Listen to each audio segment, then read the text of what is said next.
It's a pleasure to meet you, Rachel. I'm Traver. This is this Glad to this meet you little too. Thank you. This started a couple years ago. This was pre-pandemic, before everybody and their brother was completely burnt out on Zoom. I did a podcast episode and didn't really enjoy it. And even though now I have a podcast, and I remember talking to a coach after, and she's like, "Well, what do you think was missing?" I was like, "I'm a public speaker. There was no audience." She goes, "Well, then invite the audience in." And we did one, and it was amazing to get to watch people's reactions and have them interact with you, the guests. So, welcome to Uncivilized Unplugged. A number of these guys are in a men's group that I run called the Uncivilized Nation, and we have some other guests. And if you wouldn't mind, I would love to hear. I don't like introducing people because I know when people do my bio, I'm like, oh my God, you're reading like a 6-page thing. Just let me tell you. Tell us about you. Well, I think what's relevant for this podcast are the two recent books. Hmm. And one is Listening to Ayahuasca, Yeah. and that came out in 2017. And that was New Hope for Depression, Anxiety, PTSD, and something else. I forget. I forget even. Anyway, and that connected me to a number of women in the underground. They liked Mm. the book. They wanted to talk to me. And these are the old timers. These are really the elders, and they had never spoken to an outsider. Okay. And they were willing to talk to me. And out of those in-depth interviews came the book Swimming in the Sacred, Wisdom from the Psychedelic Underground. And there it is. And so my criteria for interviewing women working underground and was that they had been in practice, they had been working for at least 20 years. But in fact, these women had been working 30 and 40 years, which Mm. means they really trained in the 60s and 70s with some of the luminaries in the psychedelic world. Mm. And so these are the most experienced people. Okay. Pardon my ignorance. Would you mind expanding? Like, what does the underground mean? Oh, well, the psychedelics were all illegal. Right, right, right. So they were working illegally, Oh, which wow. means they were risking everything in their lives to do journeys with people Mm. um, outside the law. And they did it in the 70s, 80s, 90s when people were still being put in jail. I mean, there's less concern now because there's so much interest in these medicines. But Right. back then, people were arrested and given long jail sentences. So they were really taking big risks. Mm. Yeah, bless them. Yeah, yeah. Truly, right? Truly, for understanding that there's more going on with these substances and medicines. How did you personally get involved in this? Like, what piqued you? What grabbed your interest here? Well, I was at Esalen in the Esalen Institute in Big Mhm. Sur, California, in the late 60s. I was went right from college. I was 21 years old. And I was in their residential program, which lasted 5 months. And then I stayed on the staff. So I was around that late 60s period. There were lots of Mm. drugs around. Mhm. And that was part of the work I did on myself. And so I knew some of the people who trained these women, and I was in many of the same places. But after my couple, I don't know, 3 years at Esalen, I went eventually back to graduate school. Mhm. But these women did apprenticeships with the elders from Mm. the previous generation, one of whom I recommend this book. It's The Secret Chief Revealed. It's a wonderful interview with one of the real elders from the 50s and 60s. And you can get it online if you just use I can give you a link to it, but if you just use The Secret Chief Revealed maps from maps, the Mhm. Mhm. multidisciplinary, I can't remember what that all Yeah. stands for. But they have it online. They have that book online, so you don't even have to buy it. Amazing. And it's an interview with the secret chief, who was a therapist in San Francisco who had retired. And in the Mhm. very late 50s, early 60s, someone gave him some of the entheogens. I'm using psychedelic medicine, entheogens, all meaning these drugs that have been for decades illegal. Yeah. So he had his own experience, and he came out of retirement and said, these are so valuable. I have to, I have to help people with them. And that's Amazing. what he did. Yeah, I've spent some time at Esalen myself. It's a beautiful Yeah, spot, it's right? beautiful. Magic, absolutely magic. I'm Yeah. curious, before we Yeah. dive into some of the questions and sort of the logistics and nitty-gritty, how did you go from, like, most of us have been exposed to LSD, psilocybin, some other MDMA, some other Yeah. psychedelic in our lives, DMT, and then there's ayahuasca. And, I did LSD at a Pink Floyd show in the 90s and had a blast. And Oh God. I'm so glad I didn't do ayahuasca. Oh no, no, you couldn't. No, no, you Right. couldn't. No, So no. how did you make that professional leap to being interested in ayahuasca versus something that was more culturally ingrained? Yeah.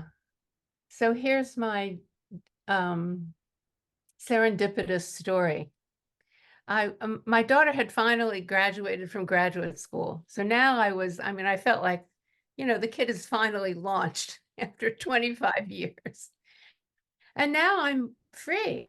I'm finished the householder stage basically. Mm, And so I was living in Princeton, New Jersey, doing a private psychotherapy practice. And it was February. It was miserable cold, like right about now on the Northeast coast. And I wanted to go to a beach resort mm, where it's kind of a retreat. People don't go to drink, they go to be quiet and meditate. And so a friend had recommended this retreat center that was between the Pacific Ocean and the rainforest. I mean, that sounds good in February mm, in New Jersey. And there were a couple people presenting. I didn't even look them up on the internet. This is 2005. I didn't check anything out. I just wanted the beach. And so a day before I'm leaving, the woman sort of organizing the logistics calls me and says, do you want to participate in the ceremonies? And I say brilliantly, what ceremonies? I don't have a clue. I missed every keyword. I don't even think I read the brochure. I just didn't pay any attention to it. So she says, well, it's a psychedelic. And so I'm like, okay, give me a minute. And I asked her to call me back the next day. And I had Ralph Metzner's book on ayahuasca that mm, was really a compendium of different therapists reporting their experience with ayahuasca. So I read that, in a day, and I thought, mm, oh yeah, I get to sort of reconnect to my 20-year-old self, mm, you know? I mhm, thought, well, I'm ready for this. I'm now a free person. I'm ready. So I go to the retreat center and I do, I don't know, 2 or 3 ceremonies, and they just really blew my mind. mm, So that's how that happened. And what that first ceremony did, I remember sitting there and being scared. mhm, Everybody's scared. I'm still mm, scared every time, mhm. 20 some Yeah. years later. And I'm saying to myself, I know how to, this is me talking to myself. I know how to do this. I'm breathing, be Mhm, calm. I can do mhm, it. mhm, And pretty soon I'm just, like a rocket ship way out in space. And I relived the experience of when my father was dying in my home. I had him mhm, on hospice care at home. And I was with him as he was dying, and I got to relive that experience. And it was so wonderful. It was so therapeutic and mystical. And I traveled with him and I went up into this. I mean, this is one of these drug stories, I go up into the cosmos. It was just really stunning. mm. And so, after a week of this, I come back to the States and I call every old friend I have, all the old hippies. I say, we're all going next year. And we all went next year. Amazing. So that Uh, and then after a couple of years of different ceremonies, yeah. I get the message from who I consider grandmother ayahuasca, and she says to Mhm, me, do the research. mhm, And here's the inflation. I think, oh, what a good choice. I'm so experienced. And I have a research which I did. I had a real research background mhm, and from a medical school. So I had a real solid research background. And I'm a therapist. I have other levels of understanding these ceremonies. Yeah. And so I did a 3-year research study on Mm. people who had used ayahuasca in North America, Okay. at least once. And I asked them 16 pages of essay questions. You never do this in a nobody wants to fill out essay questions. Everybody was so supportive, and they did want to Wow. share their experiences, and then they wrote me letters after the 16 pages. I mean, they really Wow. wanted to share and contribute and understand what was happening to them. Mm. Around 2007 to 2008, we didn't have enough people to talk to about this, Right. and Right. and we needed to talk about our Right. experiences. So I can send you the research article. It's not little, the research article that came out of that study, because it Yeah. got published in 2012 in the Journal of Psychoactive Drugs. Beautiful. So I'd love to read that. Thank you. I'll send it. Yeah, Yeah. you can Thank put you. it on your podcast information. Beautiful. Yeah.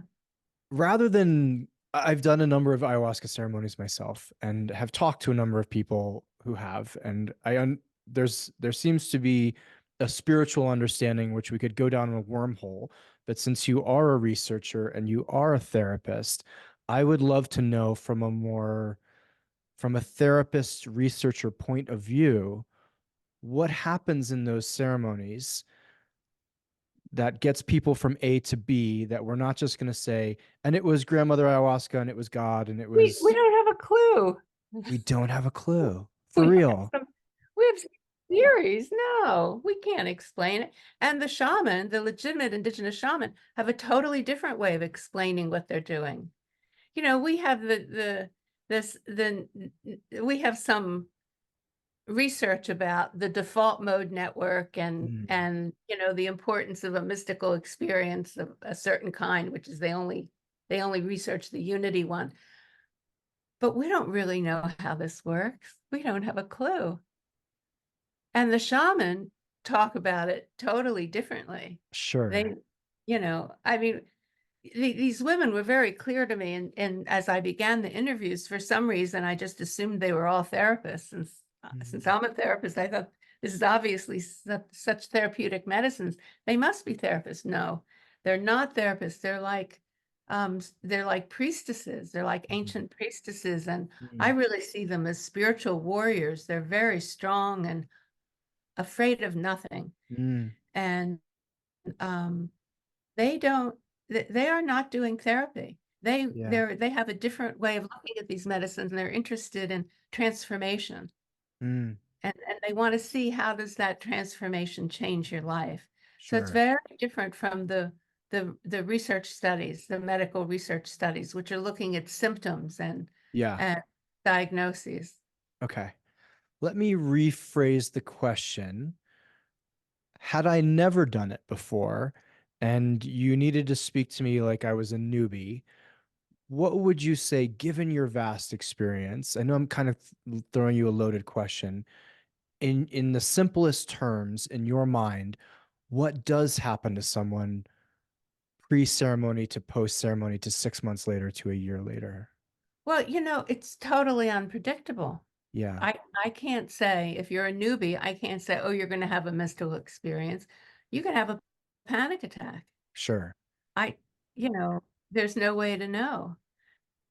Um, Yeah, and I had a buddy, Rachel, who's like, "Oh yeah, I hung out with Jesus and I hung out with the Buddha and I hung out with all these people." And I was like, "Oh, I felt like I was in a 6 hour car accident. Jesus wasn't there. The Buddha right. wasn't there." And we uh, can't predict who's going to go where. yeah. Is there like a median? I'm just trying to suss out for someone listening of what are some of the common, perhaps, not ramifications isn't the right word, positive uh, effects of doing Well, ayahuasca. yeah, I mean, the positive ones are, people do have mystical experiences, and they sometimes will relive traumatic events from childhood, and Mm, there's a tremendous healing that happens in that. But mhm, some people relive a traumatic event from childhood, and they're caught in it again, and they mhm. feel like they're really reliving this suffering, and then Yeah, they're traumatized by the ceremony. We don't know why some people get, liberated, and the yeah. issue becomes resolved, and why others are re-traumatized. We don't know. Okay. And would you say Uh, that's similar for any psychedelic?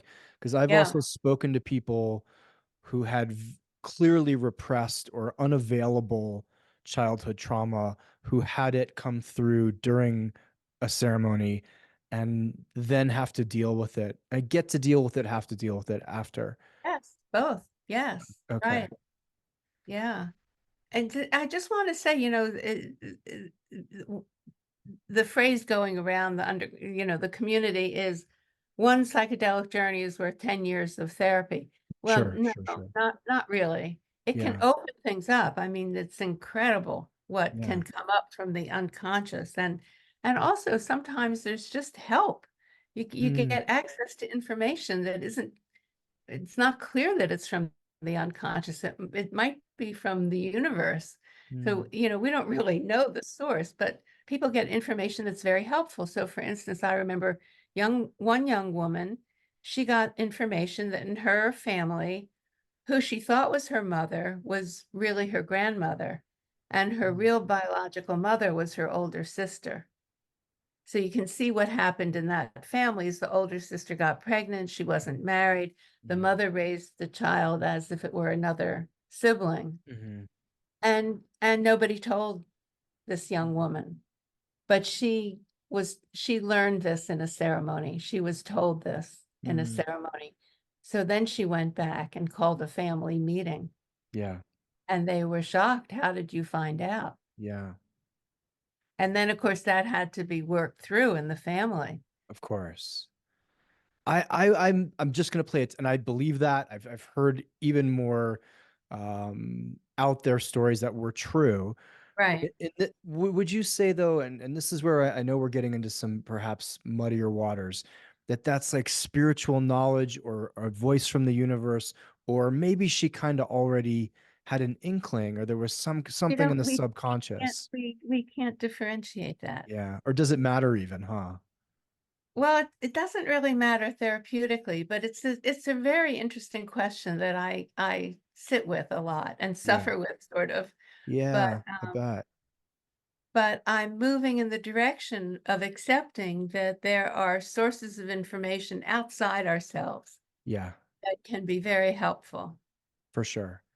Yeah, I've often told people your my precaution for you is you may get high density sort of spiritual knowledge that your Yeah. system may not be able to handle, Yeah. right? It's Yeah. yeah. Um, do you recommend it? I know that may seem like an obtuse question given your books, but given that Well, some people I are going to I go down a flight of stairs and some people will, hang out with Jesus.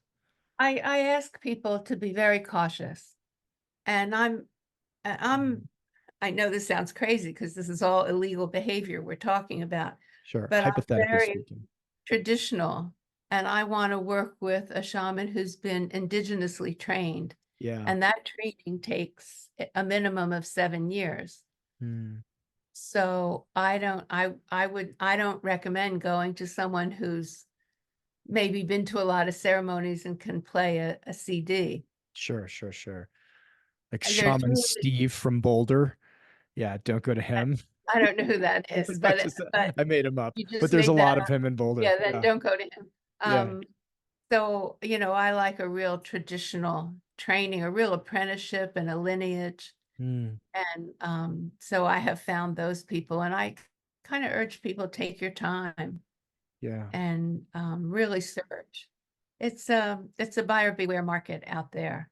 for sure. So, Rachel, can you speak? We had a number of questions before you popped on oh wow. around all psychedelics and Yes. specifically PTSD. How do you see that the relationship between the two or psychedelics working in conjunction to help relieve symptoms or relieve PTSD as it is? Well, it's the Hopkins data. They've Mhm, been doing this research for 20 years now, and they took the subjects were people suffering with treatment-resistant PTSD. So these are mhm, people who'd been suffering with mhm, PTSD for at least a decade or more, and nothing had worked. The psychotropic drugs didn't work, therapy didn't work, nothing helped them. They were really suffering. mhm, And And the data from, it's the MAP study, Hmm. and Hopkins is part of that too. It's overwhelmed. It's overwhelmed the FDA, so they fast tracked the Right. research to move MDMA more quickly to be legal. Got it. So the data is, I mean, the symptoms were so reduced that the people didn't qualify anymore Mm. as having PTSD. Now, these are such sympathetic subjects. Hmm. Many of them are veterans. Sure, So, sure, sure. and a similar thing has happened with people with terminal cancer Mhm. diagnoses who are dying. And this is the NYU study with psilocybin. I mean, you feel for these people and they're going to die. They're suffering Sure, already. sure. And a psilocybin journey can change their whole experience of dying and make them more available to their loved ones and to live better the time they have. I mean, Yeah, how can you deny that this is an amazing thing? right. So that's data is very, very strong. But I've also had phone calls from people who say this one just haunts me. It was a woman who was in a ceremony with a traditional healer, and she had a panic attack Friday night. Mm, And the shaman said, "Well, come back Saturday." Well, she got mm, much worse, and yeah, she couldn't work and she couldn't take care of her son. yeah, And, her life was just on hold. for sure. This So, this actually leads me to a couple questions that we have in the chat, if you wouldn't mind. Um, I think the first one is, well, maybe just read three of them together because they're kind of intertwined. So if you wouldn't mind, has anyone ever been in a ceremony and sort of not come back from the experience? That'll be question one. Are there clear patterns of experience with ayahuasca specifically with those who sit in ceremony who resist the journey versus those who are able to sort of drop in and surrender? And the third question, and again, I'm kind of weaving these all together. What does a facilitator do when someone's having an actual panic attack during ayahuasca versus I've heard people screaming and crying and obviously vomiting and writhing on the oh floor. yeah, vomiting is standard. Yeah. Um, Would you mind just addressing some of those perhaps in your own words? well, you're looking at what's called the euphemism is challenging Uh, experiences, but you're really discussing adverse effects, yeah. harm. Yeah. And there is harm. And Mm. and everyone who's been in working with these medicines for 50, 60 years, all their life, everyone knows someone who is never the same again. It's In a a very negative small way. percent in a negative way. It's a very Yeah. small percentage. Okay. Generally, these medicines are extremely safe, but there is risk. Mm. And it's Jules Evans who writes about this. He has a column he writes. It's called Ecstatic Integration. He's worth looking up because first of all, he's trained in the British Academy, which is always so esoteric, the British universities. So he's brilliant. Hmm. And and he's one of the few people really talking about adverse effects. Mm. And we all need to know that there are bad stories. Bad Hmm. stories do happen. And one of the most common bad stories is people feel like they haven't completely returned, like they're not Mm. back in their lives again. And Hmm. it's called depersonalization. And so Mm. they sort of feel like they go back to their life and everything is kind of flat, Yeah. not real. Yeah. And this can happen in meditation retreats as well. For sure. Those, intense ones for 10 days or a whole month.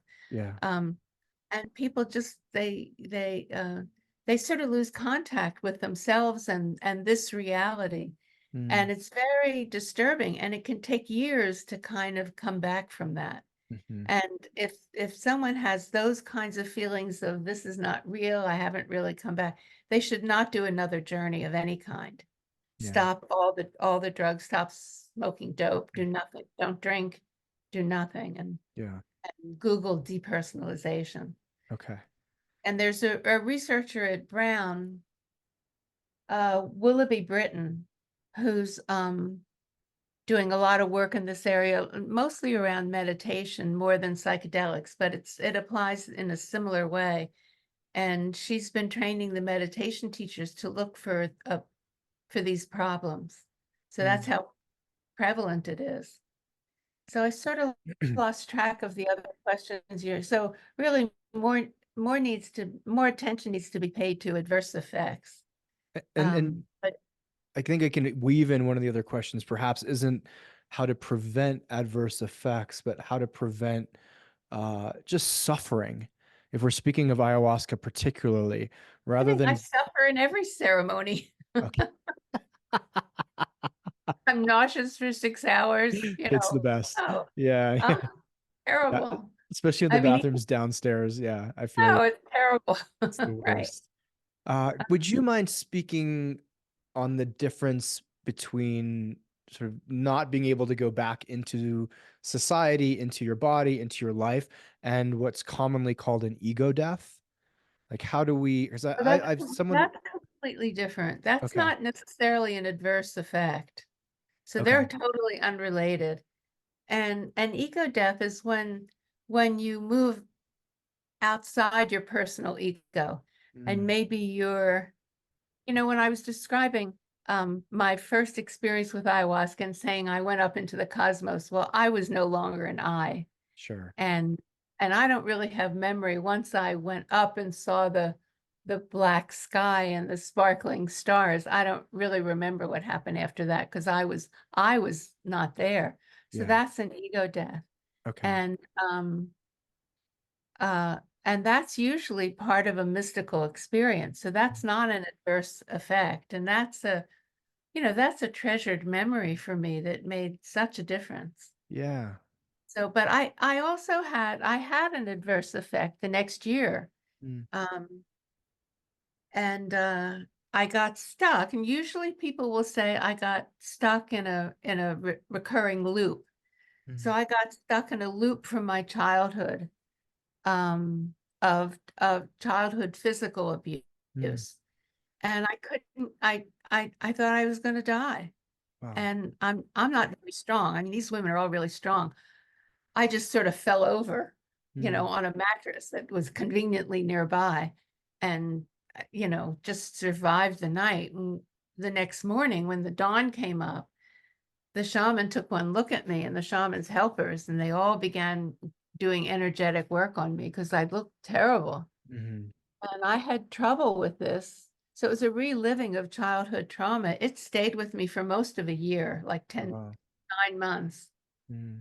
And I did therapy, I did acupuncture, I did, body work, I did all kinds of things. And finally, a friend of mine who had trained as a shaman did some energy work with me and kind of removed removed it. Mm. And then I was light again. Okay. But that was most of a year. That was a tough year. Yeah, it sounds brutal. And we don't know, and I was in it wasn't a safe enough setting Sure. because there were too many people in the Mhm, ceremony. mhm, And the shaman came over to help me, but they were going to help me from their training, which means they were blowing um, Pape. tobacco smoke on me, Yeah. Okay. which made me more sick Yeah.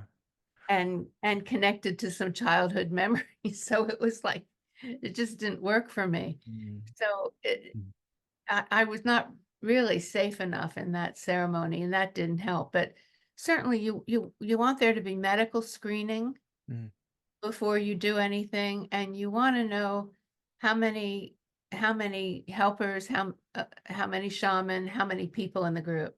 mhm, And there were going to be like 10 or 12 of us. And then the owner of the retreat center, his friends all arrived. And there was like 15 or 20 of them. And they okay. sat in the ceremony. So now you've got like 37 people or so. So it Yeah. was way too many Okay. people. Would you mind? They didn't notice that I had collapsed on the mattress for quite a while. Oh, wow. Okay. Yeah. Yeah. Do you have recommendations other than the dieta for preparation for a more positive outcome, and perhaps No, even we can't control that. okay, You really have to know there's a risk.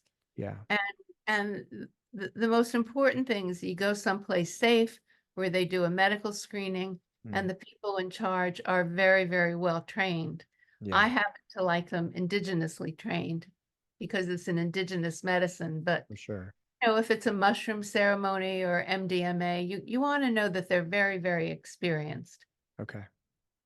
And you It- you can ask them, how many years have you been working with this medicine? yeah.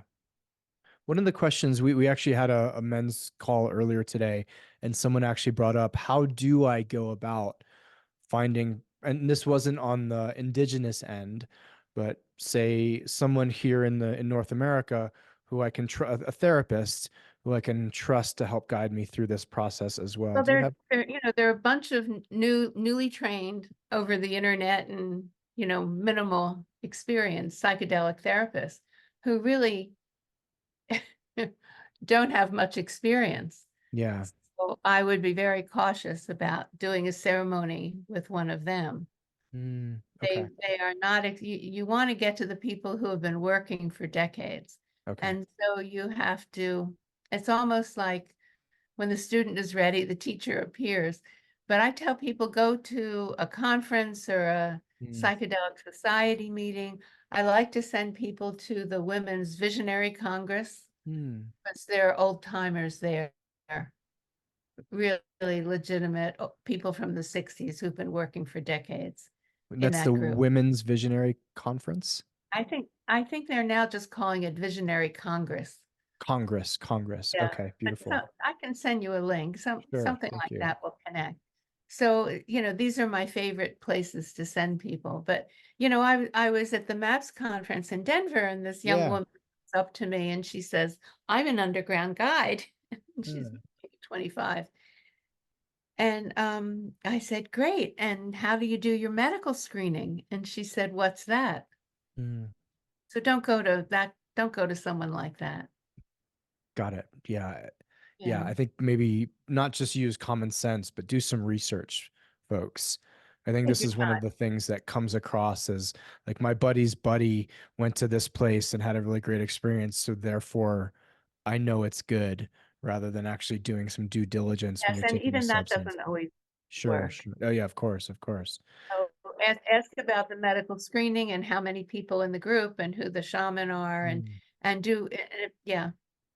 Beautiful. I have another question from the chat is, have you seen people who have had adverse reactions, say in ceremony A, and had stuff come up and had challenges and then worked through that over the course of time with a therapist and gotten themselves to a point where they are quite regulated and feel comfortable with what did come up? Do they continue to have adverse reactions later on, or is it more of a, if you've opened the door, you have to wait until it's closed before playing There again?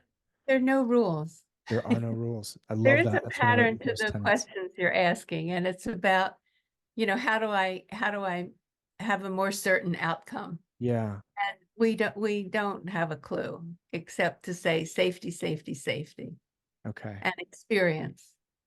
But we can't we don't have any guarantees. The one request I'll make is please don't contact me and ask me to connect you to an underground practitioner. Everybody get I, that? yeah, I get that a lot. And it's like, I interviewed these women and protected their identities and they're anonymous. Don't ask me to connect you. Okay. So you're Everybody on delete your that own. draft of your email. Yeah. Yeah. Yeah, you're on your own trying to find someone and it's not easy. Mm, And, I refer to this one woman because she's been working on herself and um she's very dedicated. She's been working 7, 8 years now, and she's not a therapist. And she hasn't done a real apprenticeship. So she sort of breaks the rules, mm, but she's very solid personally and mhm, very dedicated and has a lot of personal integrity and I know she's safe. mhm. So you have to make your own judgments, and just no guarantees, and nothing's predictable. I mean, this is pretty scary business. Yeah, for sure. Yeah, Yeah. for sure. And I think these medicines, the whole slew of them, MDMA, psilocybin, up to LSD and ayahuasca too, it's going to change psychiatry. It's going to Mm. change everything about what we thought we understood about psychotropic drugs and mental illness, and it's going to change everything. How so? Well, we've been using this DSM. We're now up to the fifth edition of it, that is sort of like a recipe book that describes symptoms for different diagnoses. Yeah. And there's a small committee of psychiatrists who have gotten together and said, this is crap. Mm. Ridiculous. What all these diagnoses are about is childhood trauma. And you're not really looking at that. You're looking at symptoms. So Mhm. there's the field of psychiatry is ready for an upheaval. And Okay. and certainly traumatic memories and experiences emerge with these psychedelic journeys. Mm. And sometimes it's miraculous healing that we don't have a way of explaining. I mean, this is a Hopkins study, 80% of smokers stop smoking. Yeah. We don't have any other treatment that will stop people from smoking cigarettes. Yeah. 80%. That's amazing. And people stop drinking. They do a ceremony of some sort and they don't drink anything again. Yeah. And even AA doesn't have a high percentage of success. So there miraculous things happen. We don't know who they're going to happen to or when or Right. if. And I remember sitting in a ceremony. This is, when I brought my old hippie friends, and these were very experienced people. And it's a couple. They sat in the ceremony, nothing happened. They were bored to death. Mm. And I asked the shaman later, we all drank the same thing. Why did Yeah. nothing? And they drank twice as much as I did. Sure. Why did nothing happen to them? And the shaman just shakes his head. He says the plants didn't call them. Well, Mm. we don't have any way of understanding that. We don't know what he's talking about. We don't know Right. why that didn't work. So these really odd things happen. I had one woman who I'd sat in ceremonies with over years. I'd known her, and she'd always had, typical in-depth experiences. And then one weekend, nothing happened. Mm. Absolutely nothing. Nothing happened. Driving home, it was a 2.5 hour drive. She's kind of in the middle of this drive, and all of a sudden, this journey comes on her. Oh, So this wow. is like 16 hours later. Mm. Wh- Why the big delay? She had to pull off the road and call Yeah. someone to kind of help her. She Yeah. couldn't drive the car. So Right. these really odd things that happen, we have no way of understanding. Yeah. Yeah. Yeah. I agree with you. I have some things spinning around um, grief and deep-seated grief and release of trauma and the use of substances that we've so normalized in the West. Smoking and drinking are amazing ways to deal with your grief and amazing ways to deal with deeply buried Well, there are many challenges. ways to repress your grief, Repress, absolutely, not absolutely. deal with it. To get through life with it without dealing Yeah. with it. Yeah. Question around um type 1 diabetes. This is a very specific question. Do you have any experience with psychedelics and ayahuasca along with how they interact, treat, impact people with type 1 diabetes? You know, one of the guys from the group that I've been a part of has childhood diabetes, which he's Okay. had since he was just a year old, and he's now in his early 30s. And he managed it. He sat in ceremonies and he drank and he fasted, and I don't know how he did it, Mm, but he did do it. It's a very delicate question. sure, sure, sure. We don't know a lot about how to manage it. My grandson happens to have type 1. He's 4 years old, so it's type 1 diabetes, and his numbers go wild, crazy up and down. Mm. I don't know how this 30-something-year-old guy managed it. I mean, he said, I've just always had diabetes. Mm-hmm. I don't know a life without it. Mm. He was diagnosed when he was 12 months old, but he had a way of managing it. Mm-hmm. Rachel, have you seen, if maybe if we take this away from psycho-emotional or emotional, mental emotional, have you seen psychedelics and or ayahuasca be advantageous for dealing with just more traditional illness, for cancer, for eczema, for asthma, for liver issues? I know we're talking a lot about, depression, anxiety, PTSD, but as the unit of a body, are these effective in other realms as well in your experience? Well, I would refer you to Joe Tafour's book, Fellowship of the River. He's a medical doctor. Okay. And, and so he would say, yes, absolutely. And some of the shamans say, we can cure cancer. So, it's a very different perspective. There's not been enough research, Yeah. but the reports are, yes, that it can clear up a lot of things. And Joe Mm. talks about that in that Fellowship of the River book. So Yeah. he would say absolutely yes.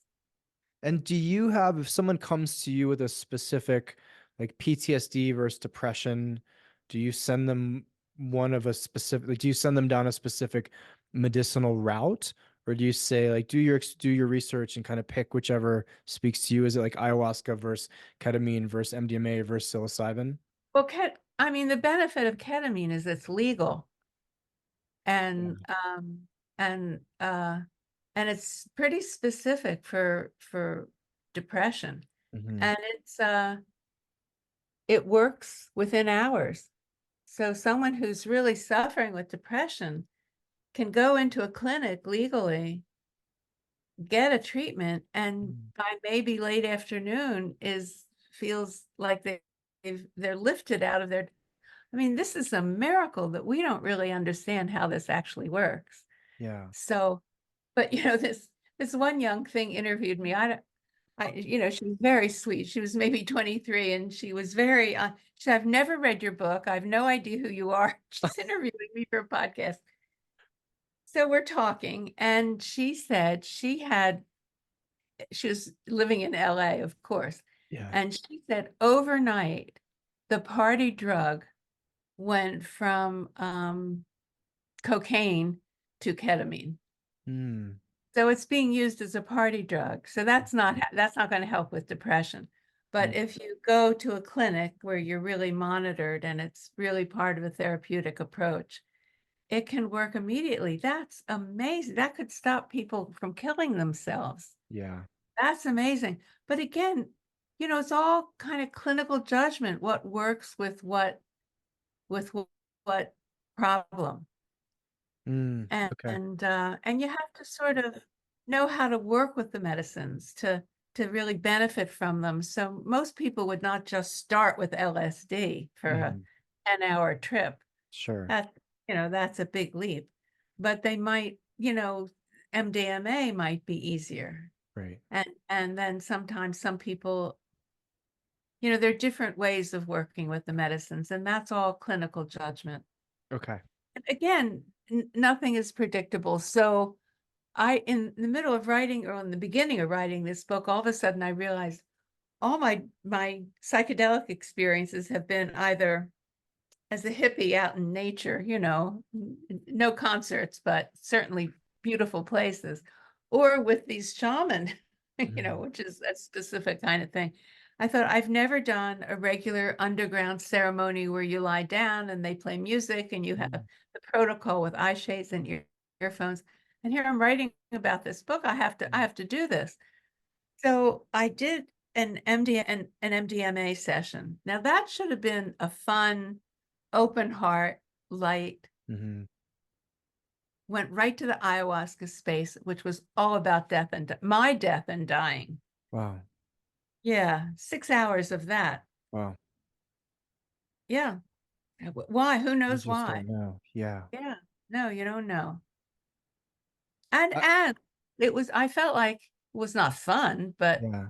I was sort of disappointed. But it was part of my education and preparation about my Mm, own death. right. Which brings me to something else I want to say. One of the things that's often reported on any of these medicines that has not been researched or even talked about that much is people often report a conversation they had with someone they loved who had died. Mm, yeah, And that can be extremely therapeutic for sure. and resolve a loss. And Mm, especially, one guy reported he had lost, when he was in his early 20s, a very close buddy of his killed himself, yeah. at the beginning of life in 22, 21, and he never got over it.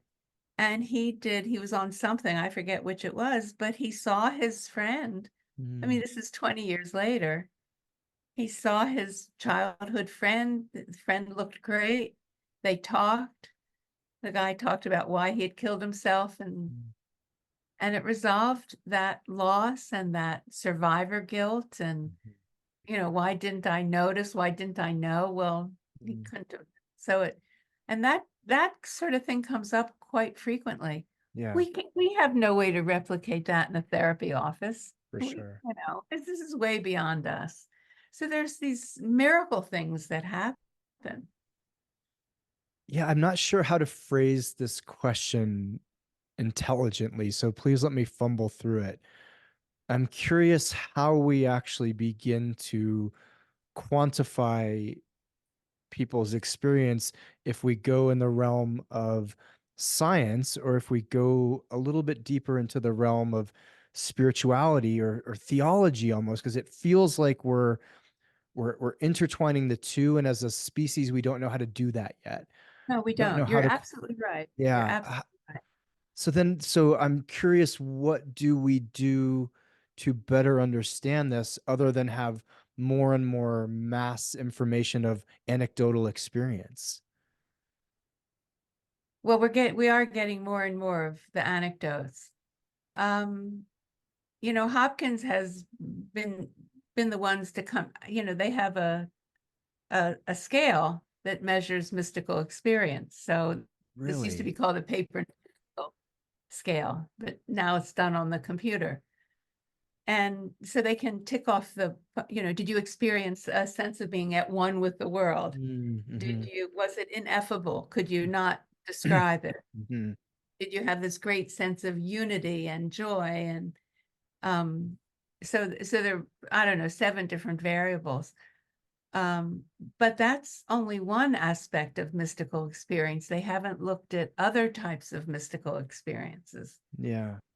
So I'll go back to tell you about the journey I had after my father died, when in the ayahuasca ceremony, I went back and traveled with him when he died and Mm-hmm. went into this void of the cosmos.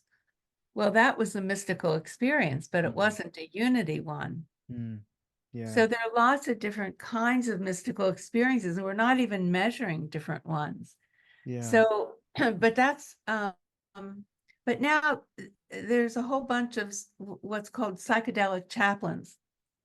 So they're usually from divinity schools, and they're very well trained academically, Yeah. and they have more depth than I mean, I'm a psychologist, so Yeah. I can appreciate that the chaplains come out of a different kind of training, and they have a greater in-depth understanding of mystical experience. Mm. And I'm hoping that they educate the psychologists and psychiatrists who are involved so that we begin to look at different nuances and refine what we mean.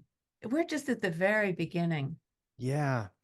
It almost feels like these medicines have ushered in the age of mysticism. And what we're trying Yeah. to do is look at that through a microscope rather than through a lens that we don't quite yet have, a mystical lens. Yeah, we don't. That's very good. Yeah, we don't. Yeah. Long way to go. Yeah. It's like the age of the And audacious mystic. Yeah. I just want to say the women I interviewed are so well trained. When the research teams got together in the research started around 2000 or early 2000. They should have contacted these women. These women would have talked to the researchers. They could have Mhm. remained anonymous, but the researchers, they're academics. They weren't going to talk to underground women. Sure. And And yeah, I was gonna say it's no surprise to me that it was women who held the magic and the mysticism. right, It that's was a probably a traditional. bunch of dude academics who were like, nah, nothing to learn there. Let's write But some notes and thank you for saying it. I didn't yeah, have to, you can say it. They were probably staring at Excel spreadsheets while these but it was women. a missed opportunity. Yeah, for sure. Yeah. Can we speak just in the last few minutes, sort of in closing?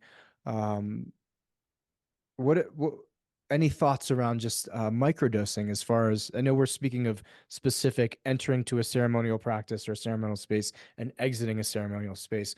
What are your thoughts on sort of a lower dose continuation of the experience?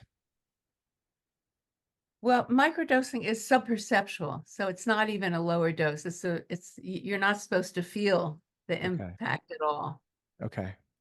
So so there's a microdose, there's a museum dose or a nature walk dose where Mm, you do feel it, but you're not on a whole journey. mm, And so there are all these different levels. There was some research that came out, and I don't really know. It's something about heart valves and microdosing. I don't, it's not based on a experimental design. We don't really know.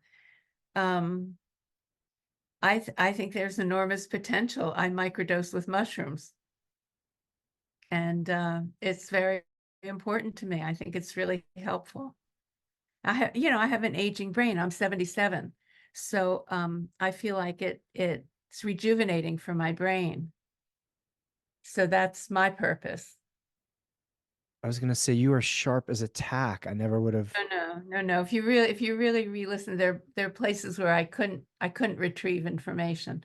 Mm, But I just, I get a lot more done on the days that I microdose. So I'm personally, I think it's really helpful.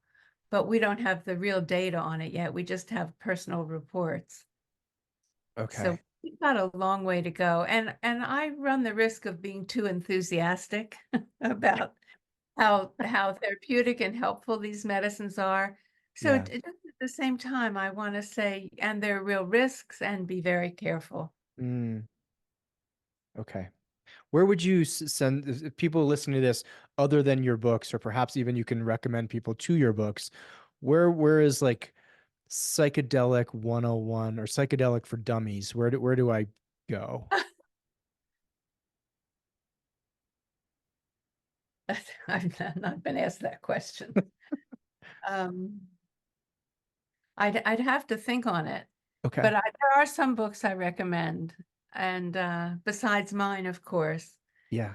But mine, it's not Psychedelics 101. They're different. There are tons of books coming out. I I I would keep away from the ones that are, I went to the jungle and this is what happened. Try Okay. and read books that have more meat in them, kind of more objective professional information. Um, I don't know that we have a Psychedelics 101. Okay. Um, but I can certainly send you a list of books I do recommend. Beautiful. Yeah, thank you. And we'll email that out to everybody who's on the call Yeah. and put it in the show notes. Rachel, where would you like to send people to get more information about you, about your books, or about your work? Where can people find more about you specifically? Well, the websites are listening to ayahuasca or Okay. swimminginthesacred.com. Each of them are .com, and you can email me through those websites. Beautiful. Um, Will you be at MAPS again next year or this coming year? oh, they usually do a conference every 4 years or so. Oh, really? Yeah, Yeah, this and one in Denver I know was massive, right? it was massive, and I pretty much swore I'm not doing it again. Okay, fair enough. So Too it many was, people. yeah, it was like 12,000 people. Oh, It was wow. really Okay. impressive. Yeah. Beautiful. Well, thank you so much for coming on. Thank you for sharing with us, especially just Well, your personal experience with this. Uh, I am uneducated and yet have a lot of anecdotal experience of the positive with right. psychedelics, as with a lot of the men in the nation and in my community have, specifically around PTS and other really challenging challenges, for lack of a better description. And this seems to be an answer that doesn't feel like just banging your head against the same wall. So I agree with you that it's Absolutely. long And overdue. and there's a whole bunch of new research starting in the VA systems. Yeah. So I mean, It's there's a lot, undeniable, right? It's right? it's There's a lot undeniable of now. I think that's, I used to ask people, well, why do you think it's getting more prevalent and more accepted? And it was like, because it's you cannot deny the results, and the yeah, results seem to have a critical mass. So thank yeah. you for being a So part in. I guess I would say Michael Pollan's book is the Yeah, psychedelic someone just posted that, one. I think. How to Yeah, I change your think that, brain. yeah. Awesome. All right, you guys, we're going to wrap up here. This isn't a pitch for psychedelics, but we have had people say that 5 days at our men's initiation is very similar to an ayahuasca journey without the double end elimination. And so Zach has just put a link there to the event we have coming up, and we have a for the next 48 hours, or until Monday rather. If you use the code Jan Unplugged, you can get $250 off of that. It's men only, 5 days. Myself, Michael Gay, brilliant therapist, Dewey Freeman, brilliant therapist, a bunch of horses. A number of guys on this call have been through that experience and will also say that it's been life changing. So please check that out. We'll email a video of this out, as well as Rachel's book list. Thank you again for joining us. I truly appreciate you. And everybody on the call, thank you for joining us as well. Have Thank a you, great thank rest you. of your evening. Take care.